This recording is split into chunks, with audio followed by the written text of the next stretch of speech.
শিবের মা? হ্যাঁ, আজ আমরা সেই অবিশ্বাস্য কাহিনীই শুনব। আসুন জেনে নিই সেই দেবীর কথা, যিনি মহাদেবকে মৃত্যুর হাত থেকে বাঁচিয়েছিলেন। গল্পের শুরুটা হয় এক মহাজাগতিক সংকট দিয়ে, যখন শিব পান করেন সেই মারাত্মক হলাহল বিষ। কিন্তু এই বিষ শুধু শরীরেই নয়, পৌঁছে গিয়েছিল তার চেতনার একেবারে গভীরে। শিবের চেতনা যখন বিষে জ্বলছিল, তখন গোটা ব্রহ্মাণ্ড ভয় কেঁপে ওঠে। ভাবুন একবার, স্বয়ং মহাকাল এসে দাঁড়িয়েছিলেন তার নিজেরই ধ্বংসের মুখে। আর ঠিক তখনই শূন্য থেকে ভেসে এলো এক দৈব কণ্ঠস্বর।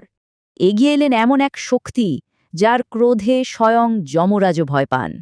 কিন্তু তিনি ধ্বংস নয়, বেছে নিলেন এক গভীর করুণার পথ। তিনি মহাদেবকে এক শিশুর মতো কোলে তুলে নিলেন। মাতৃস্নেহে সেই মহাজাগতিক ভয় দূর হয়ে গেল। তার মাতৃস্নেহের অমৃত ধারায় প্রথমে শান্ত হল বিশ্ব, তারপর সুস্থ হয়ে উঠলেন মহাদেব। হ্যাঁ, এই দিব্য ত্রাণকর্ত্রী হলেন মা তারা।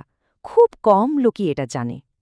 শিবের গলার নীল দাগটা তাই কষ্টের নয়, বরং মা তারার করুণার সাক্ষী।